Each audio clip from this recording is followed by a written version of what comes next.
Nós estamos começando agora João capítulo de número 7 e nós vamos aprender sobre o sábado, nós vamos aprender sobre festa do tabernáculo e nós vamos aprender por que Jesus disse que ele é a fonte de águas vivas. Então vem comigo, esse capítulo está incrível e eu quero que você venha estudar a Bíblia comigo.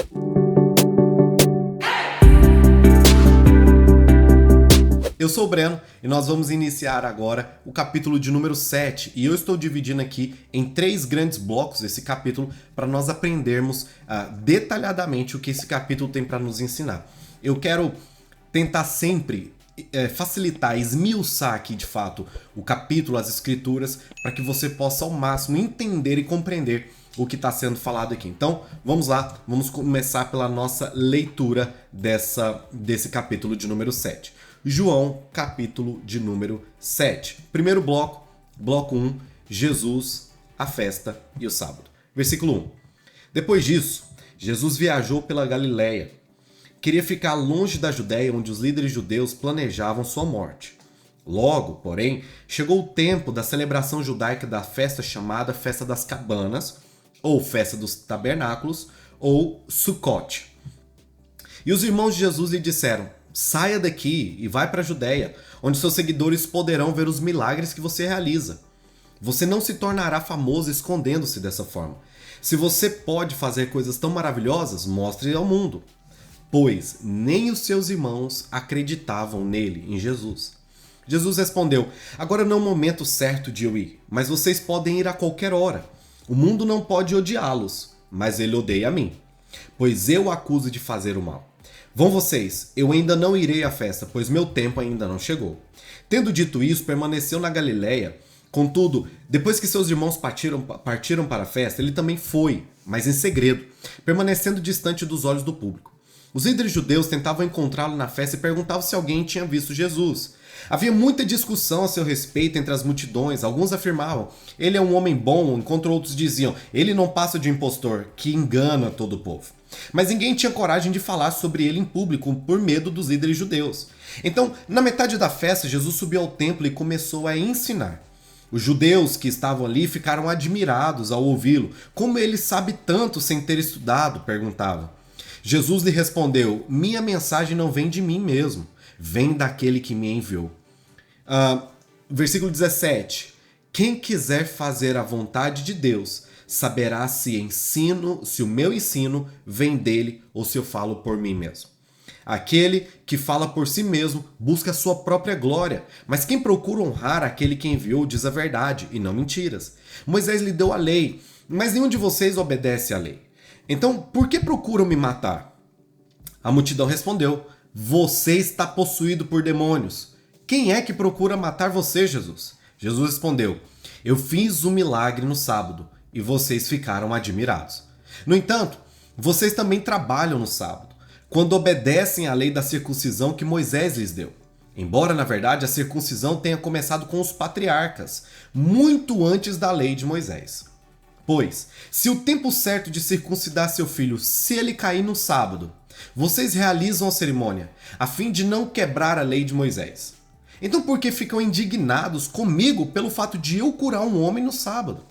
Não julguem de acordo com as aparências, mas julguem de maneira justa. Então nós vemos aqui esse primeiro bloco de João 7 que é importantíssimo. Esse primeiro bloco começa aqui no capítulo 7 com algo bem ruim, algo bem desnecessário que Jesus provavelmente passava muito no meio da sua família, no meio da cidade de que ele veio. Aqui a Bíblia fala que os irmãos de Jesus, aqui nos primeiros versículos fala que os irmãos de Jesus, sim, os irmãos de sangue, tá? Jesus tinha irmãos de sangue, a gente já falou isso alguns capítulos atrás. Os irmãos de sangue de Jesus, que eram filhos de Maria e de José, eles duvidavam do ministério de Jesus, porque eles não conseguiam entender como que alguém que se dizia ser o Cristo, ou seja, o próprio Deus na Terra, não falava isso para todo mundo. E eles ficavam ali o tempo todo se perguntando por que Jesus fica falando pra gente, ou a gente vê que ele é o próprio Deus, que ele é o Cristo, que ele é o Messias enviado por Deus para vir nos salvar. E por que Jesus não divulga isso? Por que Jesus não coloca na boca de todo mundo? Por que ele não vai para o templo subir não sei, em cima de grandes palanques e começar a falar: eu sou Cristo, vocês precisam saber que eu sou Cristo. Porque era isso que se esperava do Cristo, era isso que esperava, um marketing revolucionário, um marketing muito forte. Então os irmãos não conseguiam compreender o que estava acontecendo. E aí eles começam a questionar Jesus aqui, logo no capítulo de número 3, dizendo: você precisa sair daqui de casa e você precisa ir lá para a Judéia. Você precisa ir onde os seus seguidores estão, você precisa falar para todo mundo, você precisa pregar para todo mundo, para que todo mundo saiba que você é o Cristo. Só que quando eles falavam isso, eles não falavam no sentido de quem queria celebrar Jesus. Não falavam no sentido de quem acreditava de fato no que Jesus estava, de quem Jesus era. Mas eles falavam com uma dúvida no coração, porque eles não acreditavam que Jesus era de fato o Cristo. Eles não compreendiam isso. E por que que isso acontecia? É interessante porque geralmente quem menos acredita na gente são as pessoas que viram a gente crescendo. São as pessoas que viram a gente quando a gente era ninguém. Quando você era, sei lá, aquele menino, ou aquela menina que brincava de boneca, que jogava futebol na rua, que andava com as pessoas normais, de um jeito normal, as pessoas talvez olhassem para você e não imaginassem que você poderia se tornar quem você é hoje, ou que você se tornaria quem o Senhor disse que você vai se tornar daqui a uns tempos. Então, as primeiras pessoas a duvidarem daquilo que Deus desenhou para você, planejou para você, predestinou para você, são as pessoas que te conhecem quando você era ninguém. Então, infelizmente, muitas das vezes, nós somos mais honrados pelas pessoas que não nos conhecem, que talvez nos conheceram na nossa melhor fase, do que pelas pessoas que nos conheceram quando nós éramos ninguém.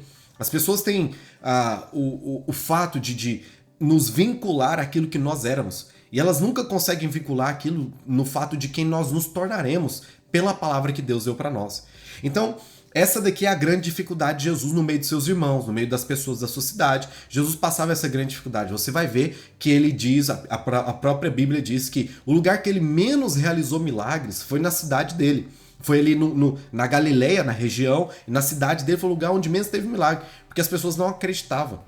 As pessoas não criam que Jesus era o próprio Cristo. Então o versículo começa assim de uma forma muito triste, acontecendo isso. E por que eles estão falando para Jesus fazer esse marketing agressivo agora, logo agora? Por que não antes? Por que agora no capítulo 7? Porque nesse exato momento aqui está acontecendo uma das 3 festas mais importantes para os judeus. As 3 festas importantes para os judeus são Páscoa, Pentecostes e Tabernáculo, ou Sukkot, ou Festa das Cabanas. Essas 3 festas são importantíssimas porque a Páscoa fala sobre a libertação do povo do Egito, que eram escravos, e agora Deus os tira de lá, guardando eles da morte e livrando eles de toda aquela escravidão que havia no Egito. Então, a Páscoa é o dia que o Cordeiro morre para que o povo pudesse ser liberto.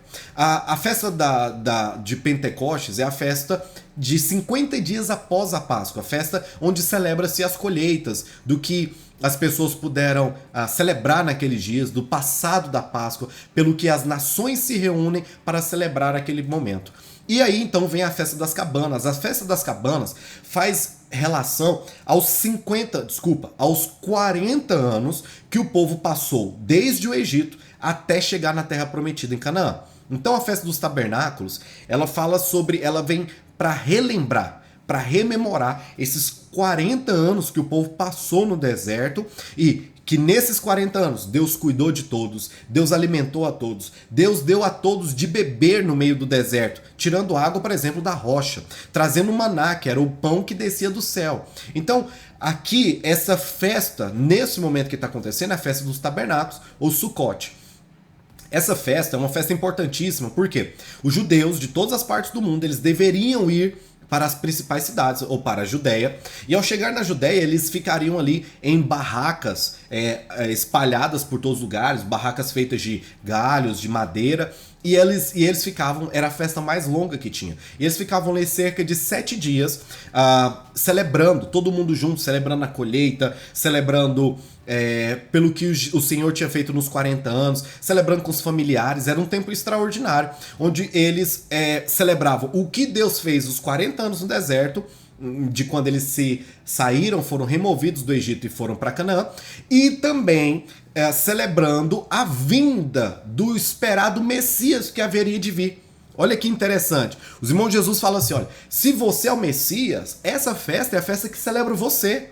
Essa é a festa sobre você. É a sua festa. Então, se você é o Messias, você tinha que estar lá. Você tinha que ter o ponto, você tinha que ser o ponto central da festa. Mas se você diz ser o Messias, por que você não quer aparecer? Você está com medo de alguém te desmentir? Então, a festa do tabernáculo é esta festa importantíssima. A festa que dura 7 dias e que é tão engraçado que ao final dessa festa, o sumo sacerdote pega um pote, um jarro de ouro, vai até um tanque chamado Tanque Siloé, pega as águas e ele vai até o altar do tabernáculo e joga essa água. Durante 3 vezes ele faz isso, essa peregrinação, onde ele diz, virá então o Messias e ele derramará as águas, e essas águas elas nos saciarão.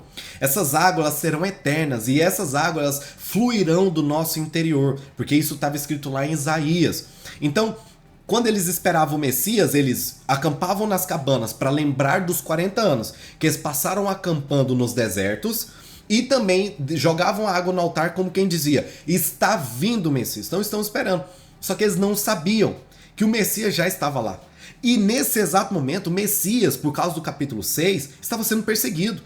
Esse Messias, esse Jesus que estava aqui, estava sendo perseguido. As pessoas estavam tentando matar, então Jesus vai ficando quietinho aqui. Ele vai dizendo, não, eu quero ficar quieto. Mas por que Jesus não quer aparecer?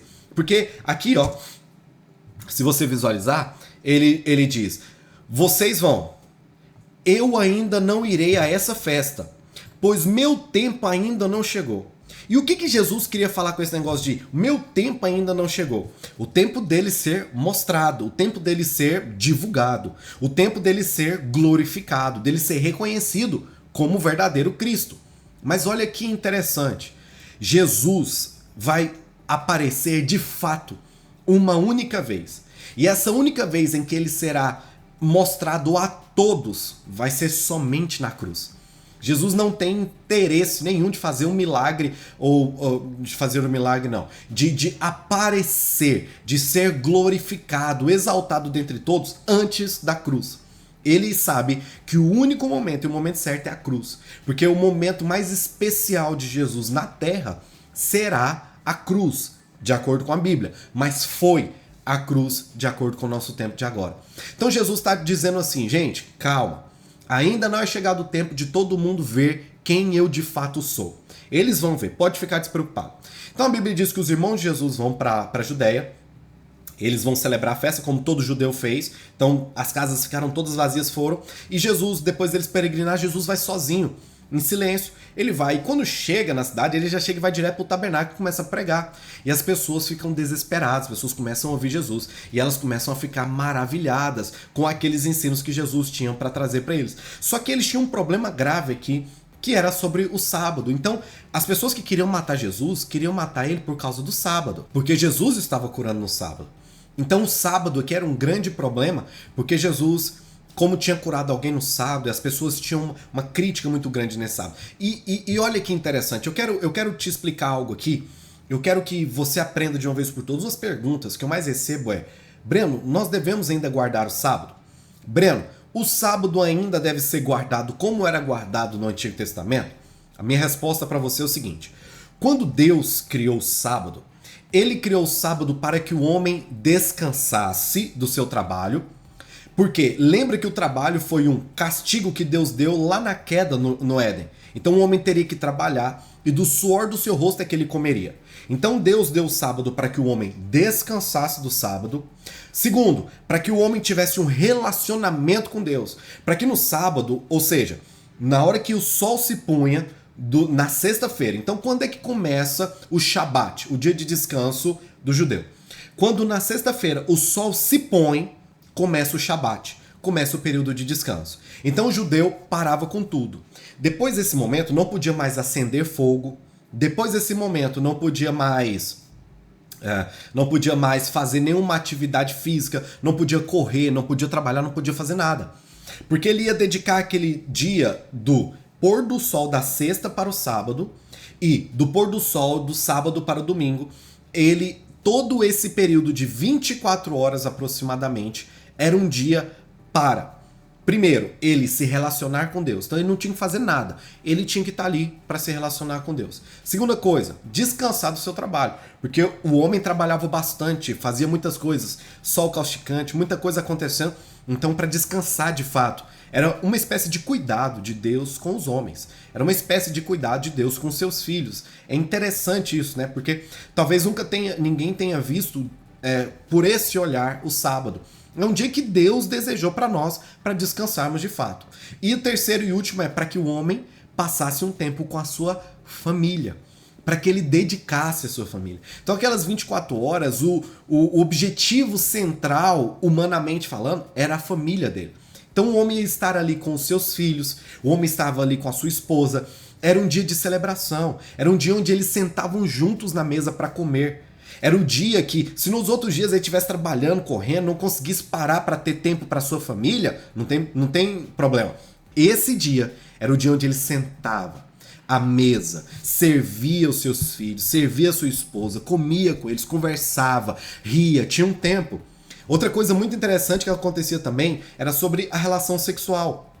Nesse dia era obrigatório ter relação sexual do homem com a mulher. Então ele podia, nos outros dias, ter ou não relações sexuais. Mas nesse dia era um dia sagrado, onde ele tinha que ter, onde tinha que estar se relacionando com a sua mulher de fato ali. Então era um dia mesmo para ele, entre aspas, ele curtir, ter prazer, para ele poder estar com a sua família, que foi o ministério que Deus deu para ele descansar. Então é extraordinário. O sábado serve para isso.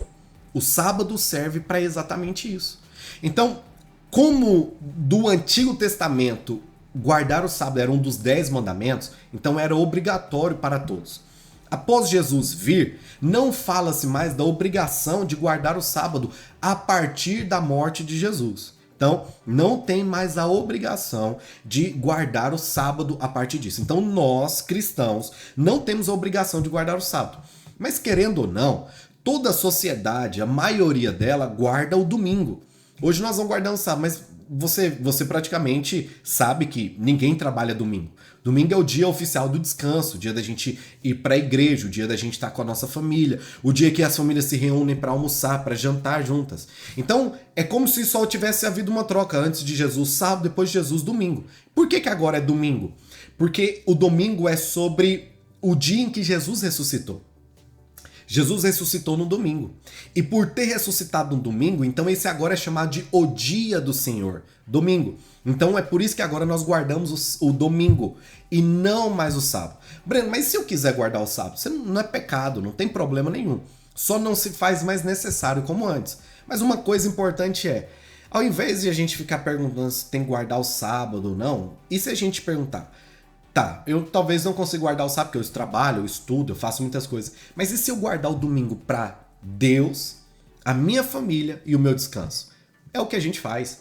Então, nós não precisamos mais guardar o sábado, nós guardamos o domingo. Desde que nós entendamos que a gente ainda assim também precisa de ter um dia para o nosso Deus, de ter um dia para a nossa família e de ter um dia de descanso. Os dias são maus, cada dia a gente tem que trabalhar mais, nós estamos mais cansados. E essa é a resposta definitiva, e eu quis explicar para vocês sobre por que nós não precisamos mais guardar o sábado. E hoje, o domingo é que é o dia do Senhor que nós muito provavelmente guardamos. Por isso que a gente tem muito culto. No mundo inteiro os cultos são aos domingos. Eu moro aqui nos Estados Unidos e os cultos aqui são domingo de manhã. Em 80% das igrejas, o culto aqui é domingo de manhã. Porque o domingo de manhã, a primeira coisa lembra que o sábado é a primeira coisa, relacionar-se com Deus? Então o que eles fazem? Primeira coisa é relacione-se com Deus. Então domingo de manhã você vai para a igreja. Almoço é o tempo que você vai estar com a sua família. Então aqui é interessante porque os restaurantes no dia de domingo após a igreja são lotados, porque as pessoas se reúnem para almoçar, para estar juntos com a sua família. E depois o dia de descanso de fato. Então eu quis explicar isso minuciosamente. E se você assistiu isso aqui agora, você está pronto a entender o porquê que nós não guardamos o sábado como antigamente. E aí, nós terminamos com uma afirmação muito incrível aqui, versículo de número 24. Não julguem de acordo com as aparências, mas julguem de maneira justa. Esse versículo é o famigerado e famoso versículo, não julgueis. Bem, Jesus está falando aqui que as pessoas estão julgando ele pelas coisas que ele fez. Só que quando elas julgam Jesus pelas coisas que ele fez, elas estão julgando pelas aparências, pelo que elas acham que é certo. Elas estão julgando Jesus aqui pelo que elas pensam, elas imaginam que é o certo, não de acordo com o que tem que ser julgado de fato. O não julgueis sempre tem uma vírgula. Tem muito crente mimizento que fala assim, olha, não julgueis. Você não sabe o que o irmão tá acontecendo. Ou o cara lá é pego em adultério, o cara tá fazendo coisa errada. Aí aparece os outros que também provavelmente estão fazendo coisa errada e fala, não julgueis. Não faça isso, não julgueis. Quando a palavra de Deus diz não julgueis, ele vem com uma vírgula, dizendo, não julguem pelo que você pensa, pelo que você vê, pelo que você acha. Mas julguem de acordo com o que é certo, com a palavra da lei, com a Bíblia.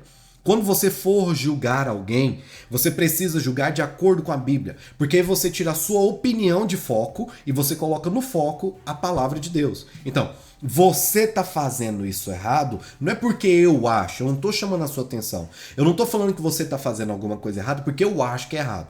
Eu tô falando que você tá fazendo alguma coisa errada porque a palavra de Deus diz que é errado. Então você precisa se consertar. Você precisa resolver a sua vida. E nós cristãos, devemos frequentar a igreja, devemos viver em unidade exatamente por causa disso. Porque quando nós estamos juntos, aqui nós estamos reunidos, nós devemos uns aos outros, a Bíblia diz, admoestarmos uns aos outros. Ou seja, puxar a orelha mesmo. A gente está aqui para isso. Por isso que a gente deve viver em igreja, conviver como igreja, juntos.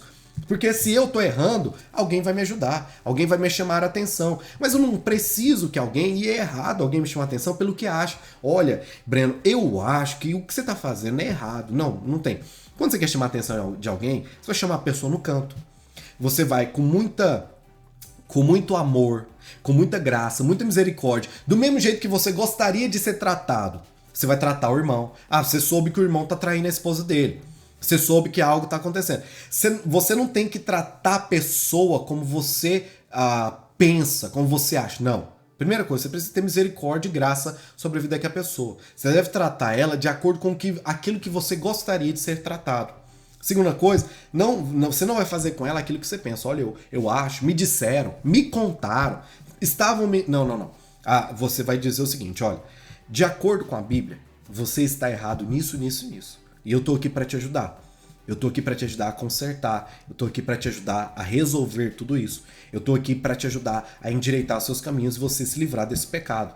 Eu tô aqui como seu irmão, que como um dia eu precisei de misericórdia, ou vou precisar, eu também quero ajudar você. Então, a forma certa de a gente ajudar as pessoas é assim. Não é julgando e saindo falando para todo mundo, fofocando, contando da vida dos outros, mas é você, de fato, ajudando e abençoando a vida das pessoas, ok?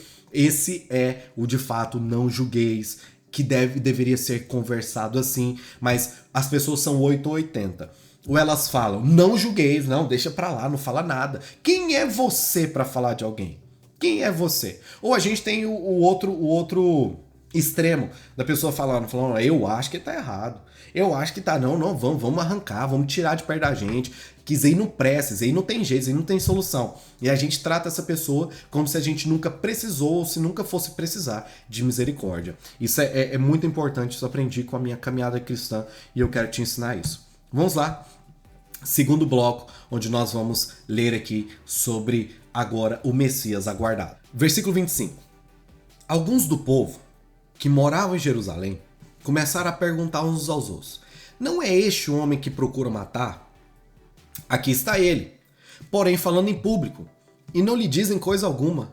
Será que nossos líderes acreditam que ele é o Cristo, que esse Jesus é o Cristo? Mas como pode ser este homem? Sabemos de onde ele vem. Quando Cristo vier, ninguém saberá de onde ele é. Enquanto ensinava no templo, Jesus disse em alta voz: sim, vocês me conhecem e sabem de onde eu venho. Olha que interessante, os caras estão fofocando, baixinho ali, falando, e Jesus sendo Deus, escutando, né, o que os caras estão falando. É tipo assim, é tipo a gente quando quer cometer o pecado, a gente comete escondido porque a gente acha que tá escondendo de Deus, né? E aqui Jesus está mostrando que não tem como a gente esconder nada dele. E ele fala assim: vocês me conhecem e sabem de onde eu venho, mas não estou aqui por minha própria conta. Aquele que me enviou é verdadeiro e vocês não conhecem. Ele está falando do próprio Deus, do Deus Todo-Poderoso, aquele que enviou Jesus. Mas eu o conheço, porque eu venho dele e ele me enviou a vocês. Falando aqui que quem é que foi o responsável pelo envio de Jesus, né? Interessantíssimo essa parte. A gente entender que Jesus é Deus. Jesus é Deus. Ele é um com Deus. Ele não é menor e nem maior que Deus. Ele é Deus. Só que ao mesmo tempo, Jesus tem a sua missão, que é de remir, de salvar a humanidade, os filhos de Deus.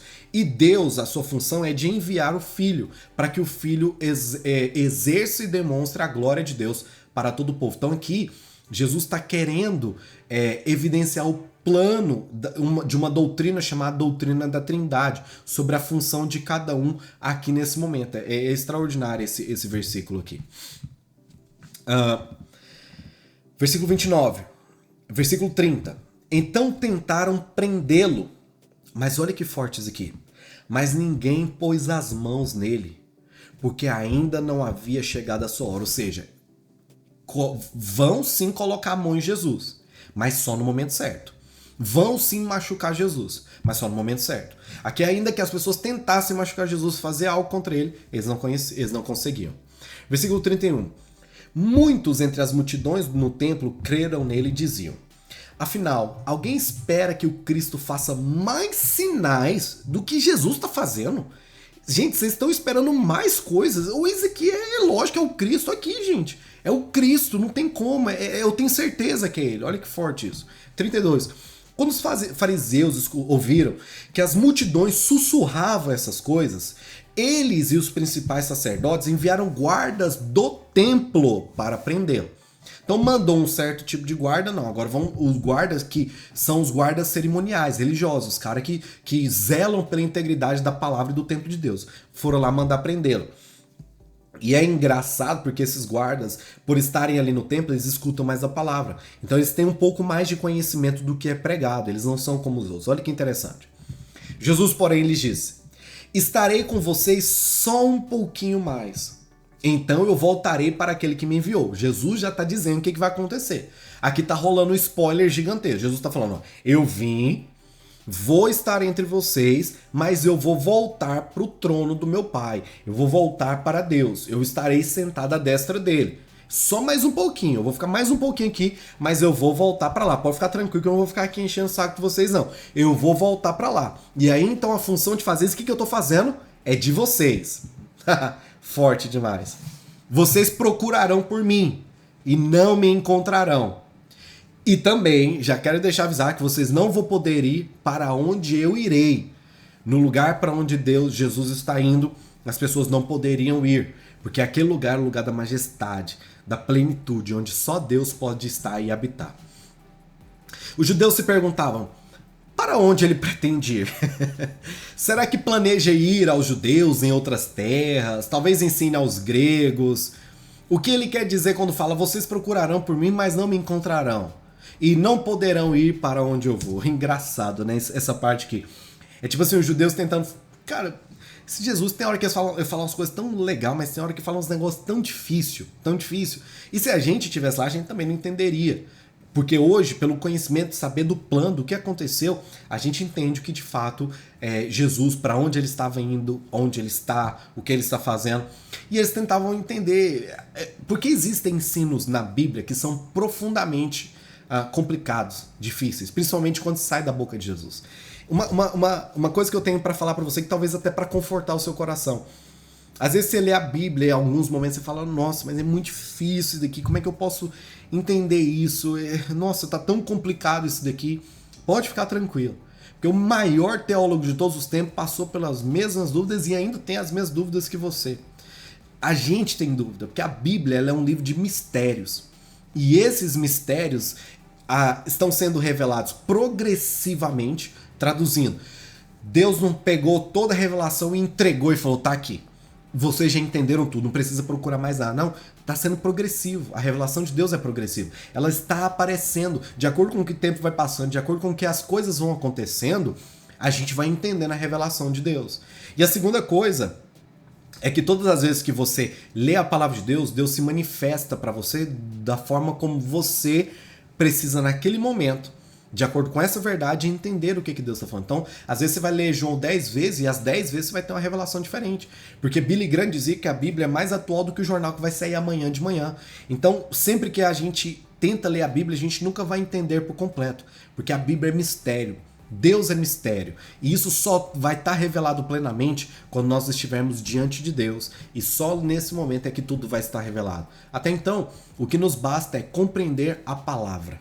Entender aqui. E o que ele tem para nós agora, a gente vai entender agora, ok? Então, esse segundo bloco, o Messias aguardado, as pessoas estão aqui conflituosas consigo mesmas. Elas estão aqui numa dúvida pertinente, tipo, é o Cristo, não é o Cristo? Fala bem, a gente não sabe o que está acontecendo, os caras estão tentando matar o Cristo, tentando matar e não estão conseguindo matar, porque não é chegado o tempo de colocar a mão nele.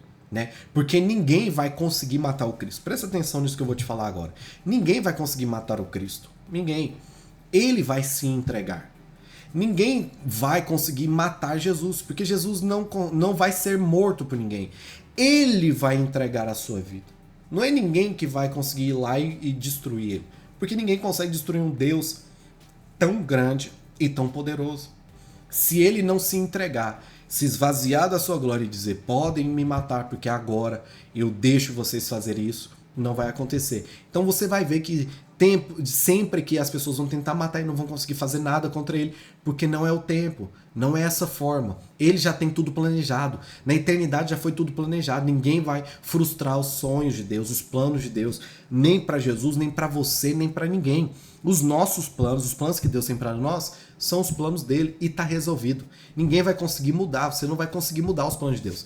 Talvez, pela sua teimosia, pela forma como você vive, por uma forma de vida errada, mentirosa, pecaminosa, você vai conseguir retardar, atrasar o plano de Deus para sua vida. O povo no deserto podia ter vivido 3 meses no deserto, mas por causa da incompetência, do pecado, das mentiras, da forma como eles viveram, eles deixaram de passar 3 meses no deserto para passar 40 anos.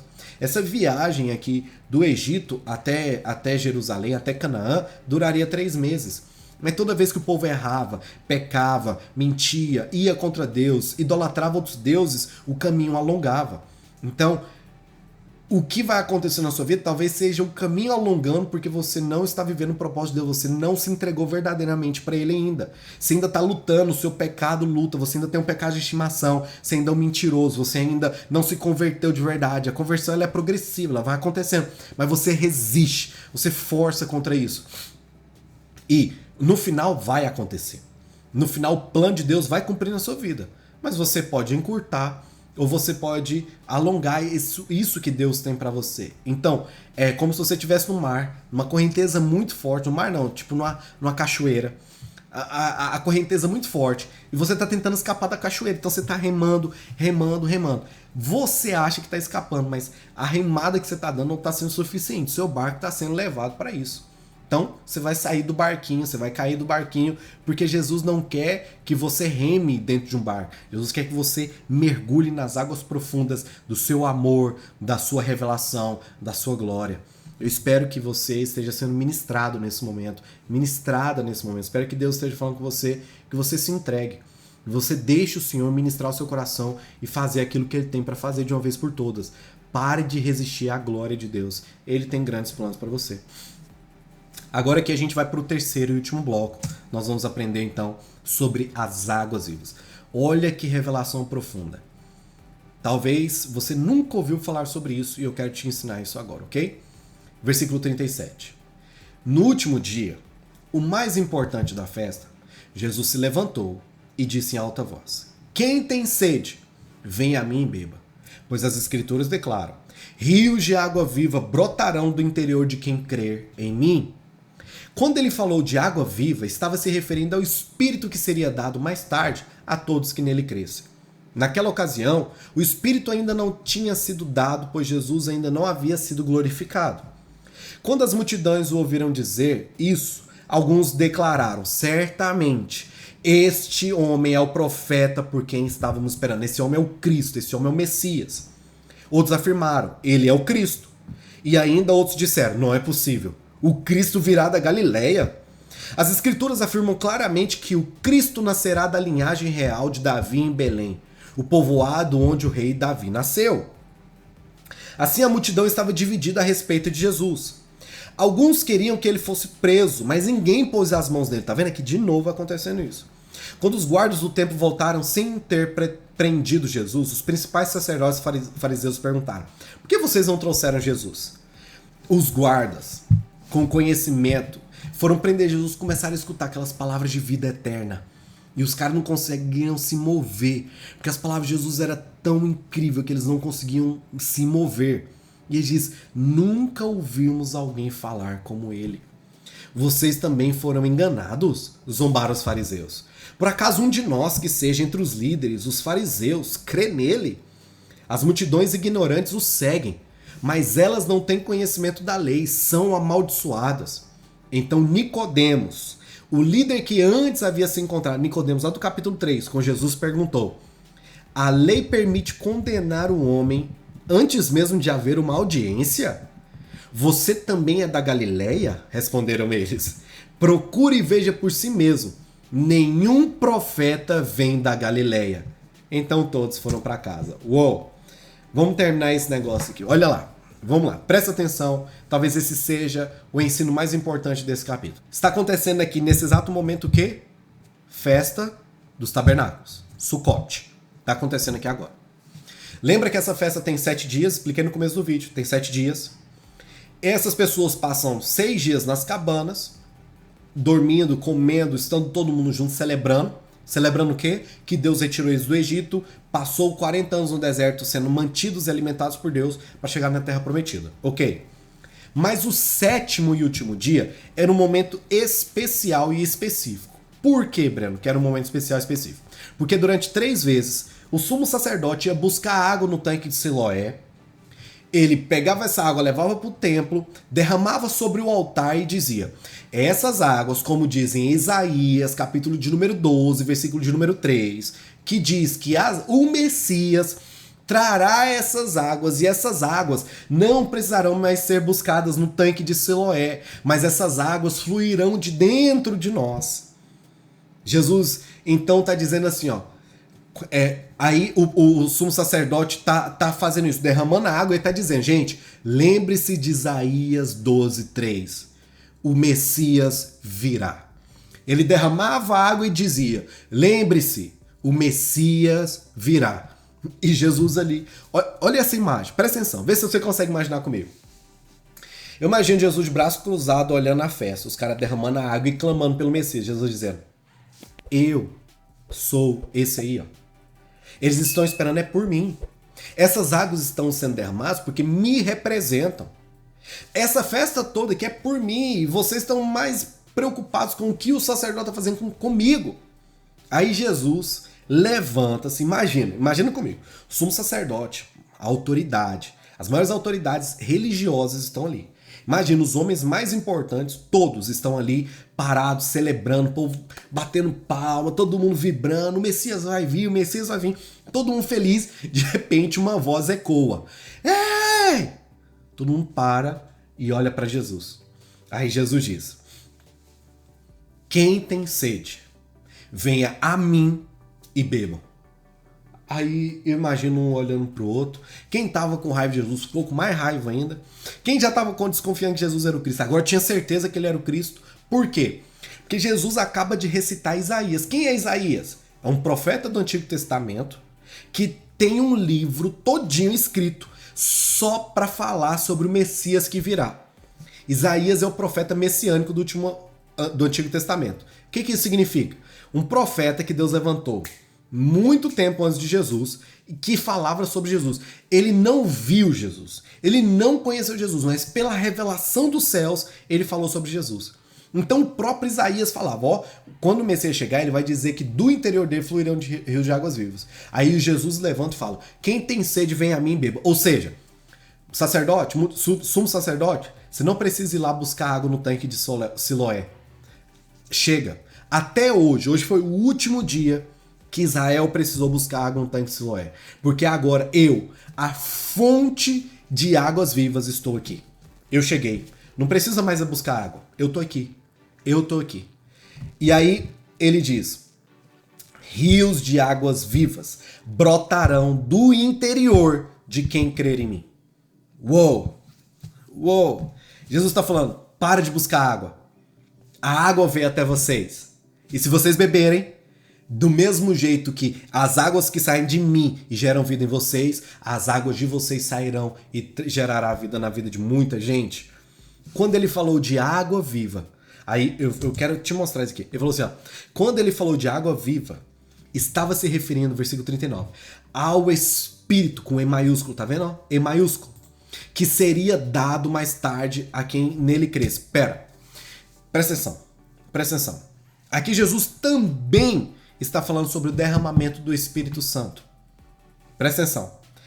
Antes, o Espírito estava sobre os homens, sobre profetas, sobre reis e sobre os sumos sacerdotes. O Espírito estava sobre, agindo sobre. Só que depois de Jesus, o Espírito deixaria de estar sobre e ele passaria a ir para dentro. Então o Espírito não estaria mais sobre os homens, ele estaria dentro do homem. A morada do Espírito agora seriam os homens que bebessem dessa água viva. Presta atenção. Por que batismo no Espírito Santo não é falar em línguas estranhas, mas conversão? Porque é isso que ele está falando. Batismo, água, Espírito. Ele está dizendo, quem me aceitar, ou seja, quem beber de mim, quem beber dessa água aqui, quem beber dessa água, lembra no capítulo 4 ele falou isso para a samaritana, eu sou a fonte de águas vivas, quem beber de mim jamais terá sede. Ele está falando aqui de novo, eu sou a água, eu sou a fonte de águas vivas. Quem beber dentro de mim, o Espírito Santo vai para dentro. Só que ele já está deixando claro aqui, o Espírito Santo só vai para dentro depois do dia que Jesus subir na cruz, morrer, ressuscitar ao terceiro dia e subir aos céus. Somente após Jesus subir aos céus é que o Espírito desceria e habitaria dentro do homem. Então o Espírito seria derramado nesse momento. Até esse momento o Espírito estaria sobre. Do momento em que ele fosse derramado por Jesus, depois da sua ascensão, aí o Espírito sairia de sobre e iria para dentro. Então nós seríamos batizados pelo Espírito Santo. Então nós deixaríamos de ser pessoas que teríamos o acompanhamento do Espírito para sermos fonte de águas vivas, porque agora aquele que é a fonte de águas vivas está dentro de nós. O Espírito Santo está dentro de nós. E aqui eu estudei um comentário bíblico para poder ensinar esse capítulo, e todos os outros capítulos eu estudo bastante para poder ensinar para você. E eu estava lendo um comentário do reverendo Hernán Dias Lopes, e ele fala que essa promessa de Jesus nos confere 4 coisas. Primeiro, Jesus, quando diz que nós devemos beber dele para podermos termos águas vivas saindo de dentro de nós, primeira coisa, Jesus oferece vida pura para nós, ou seja, santidade. Sem Jesus nós não conseguiremos ser santos. Sem Jesus nós não conseguiremos abandonar os nossos pecados, vida pura. Segunda coisa, Jesus oferece para nós vida abundante. Não é que Jesus está nos oferecendo uma vida sem perseguição, uma vida sem problemas, mas é que agora, depois de nós bebermos essa água, depois de nós confessarmos Jesus, nós teremos uma vida abundante, porque nós teremos Ele. Não é porque nós teremos algo, é porque nós teremos Ele. E Ele é mais do que suficiente para nós. Terceira coisa, Jesus promete fazer de você uma bênção para as outras pessoas. Quando ele diz, do seu interior fluirão, ele diz, então as águas que fluem através de mim entrarão em você e também fluirão através de você. Então, beber dessas águas vivas é também fluir, é ser canal. O que é um canal? A água vem de um lugar, passa e ela continua no seu projeto, no seu propósito.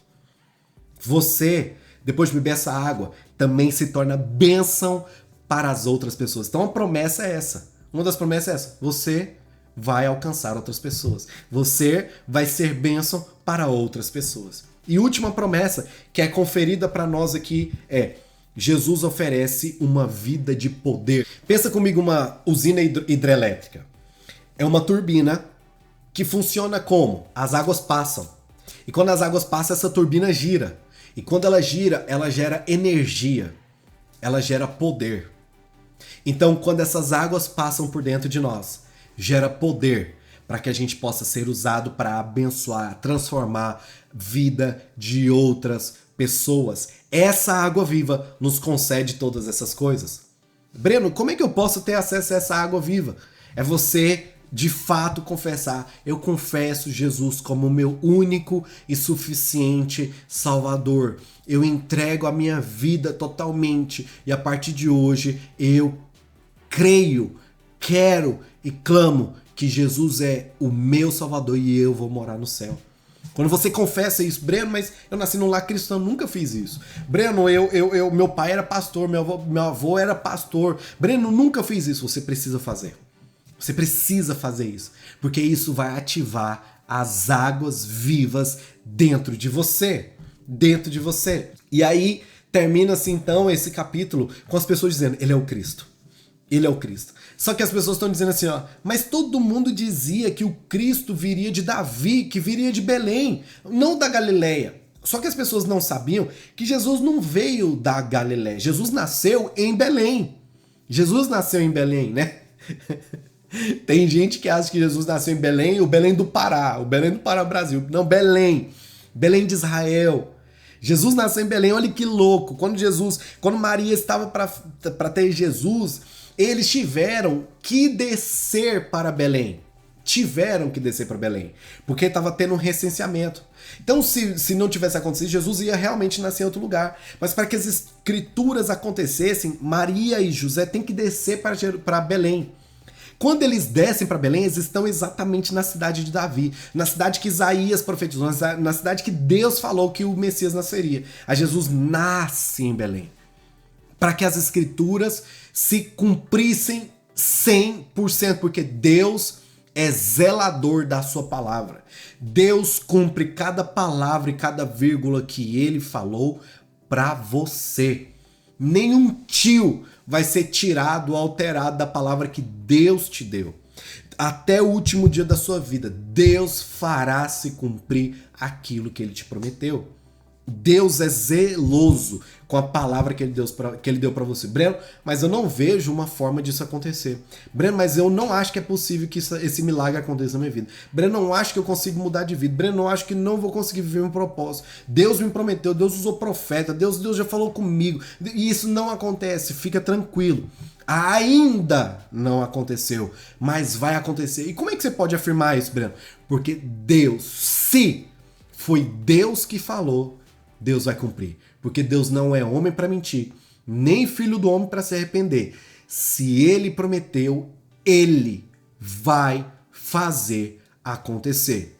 Custe o que custar, doa quem doer, passe o que passar, aconteça o que acontecer, Deus vai fazer na sua vida. Deus tem um compromisso em cumprir na sua vida aquilo que ele prometeu. O que os outros te prometeram, ou o que você acha que ele te prometeu, pela emoção ou por uma profecia errada, Deus não tem compromisso com isso. Mas se ele prometeu, se saiu da boca dele, vai acontecer. Não importa onde, quando ou como, vai acontecer em nome de Jesus. Em nome de Jesus. Então, as pessoas falaram, esse é o Cristo. Eles deviam ter nascido em Belém e Jesus devia estar pensando, eu nasci em Belém, eu sou de Belém, eu sou da linhagem de Davi. Peraí, mas como que Jesus é da linhagem de Davi? José teve que casar com Maria, sabe por quê? Porque José era da linhagem de Davi. Ele era da linhagem de Davi. E quando eles estão juntos, Jesus nasce em Belém para que a palavra de Deus se cumpra, para que isso aconteça. E aí, os caras falam, não tem como um profeta vir da Galileia, que é onde Jesus foi criado. Jesus nasceu em Belém, fugiu para o Egito, passou um tempo lá, porque Herodes estava matando as crianças. Depois eles voltam, vão para Galileia, numa cidade chamada Nazaré. E eles vão falando, não tem como um profeta vir da Galileia. Mas Deus trabalha assim mesmo. Deus é assim, de onde você menos espera, é de onde saem as grandiosas coisas que Deus tem para a nossa vida. Então, esse é o capítulo de número 7. Com muita coisa, esse vídeo provavelmente ficou muito longo, porque esse é um capítulo importantíssimo, que tem coisas escondidas que nós precisamos entender.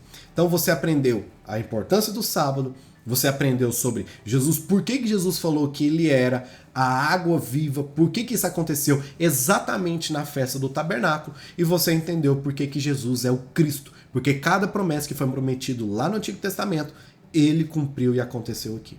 Espero que você tenha aprendido, espero que tenha sido bom para você. Ficou alguma coisa sem entender? Deixa uma pergunta aqui embaixo, coloca aqui embaixo, ou manda lá no meu Instagram, @pastorbrenofonseca, que eu quero responder você.